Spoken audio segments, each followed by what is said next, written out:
Στο σημερινό βίντεο θα μιλήσουμε για την ζωή και το έργο της Lucinda Childs. Η Lucinda Childs είναι Αμερικανίδα χορεύτρια, χορογράφος του μεταμοντέρνου χορού και ηθοποιός. Γεννήθηκε το 1940 στη Νέα Υόρκη και άρχισε μαθήματα χορού σε μικρή ηλικία.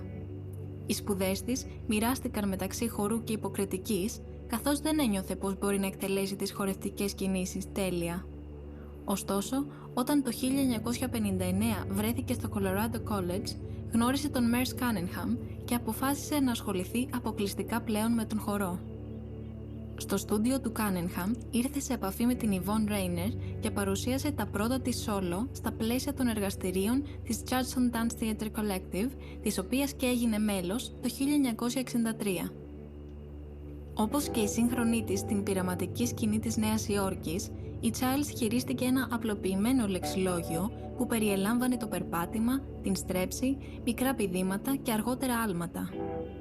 Η νέα αυτή προσέγγιση απέρριπτε την αυστηρή προσκόλληση στην τελειοποίηση της τεχνικής αλλά και της εκτέλεσης των έργων κλασικού χορού και έτεινε στο να αντικειμενικοποιήσει την κίνηση τόσο ως πράξη αλλά και ως δημιουργία.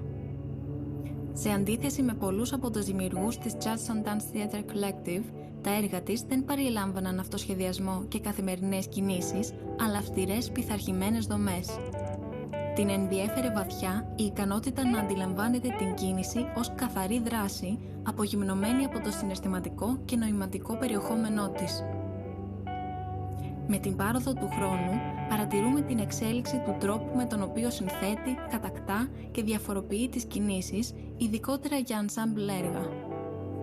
Η κίνηση μπορεί να ειδωθεί από διαφορετικές οπτικές γωνίες και εντείνεται μέσω της επανάληψης ή του διπλασιασμού.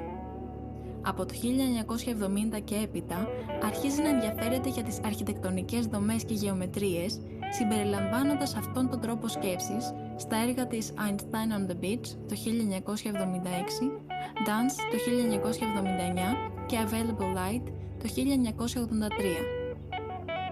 Ειδικότερα για το Available Light, συνεργάστηκε με τον κορυφαίο αρχιτέκτονα του ντεκονστρουκτιβισμού και της μεταμοντέρνας αρχιτεκτονικής του 20ου αιώνα, Frank Gehry, δημιουργώντας ένα σκηνικό σε δύο επίπεδα που έδωσε μια επιπλέον προοπτική στην κίνηση.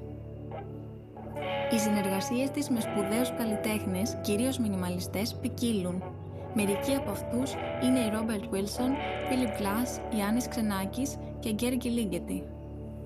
Η δουλειά της Childs είναι η επιτομή του χορογραφικού μινιμαλισμού με ένα απογυμνωμένο λεξιλόγιο που εκτελείται κατά μήκος γεωμετρικών κατόψεων σε αυστηρές δομές που επαναλαμβάνονται ή μεταλλάσσονται με λεπτότητα και ακρίβεια με την πάροδο του χρόνου. Ο τρόπος που δομεί την κίνηση ενάντια στην διάρκεια, τον κτύπο και τον ρυθμό της μουσικής σύνθεσης μπορεί να παραλληλιστεί με την μέθοδο σύνθεσης των μινιμαλιστών.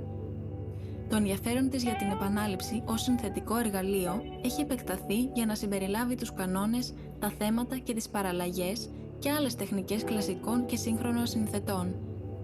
Το ύφος της ξεχωρίζει για τους λεπτούς και ακριβείς χειρισμούς της κίνησης, τον αρχιτεκτονικό χώρο που αυτές δημιουργούν και τον τρόπο με τον οποίο υπάρχουν στο κτισμένο περιβάλλον όπου παρουσιάζονται.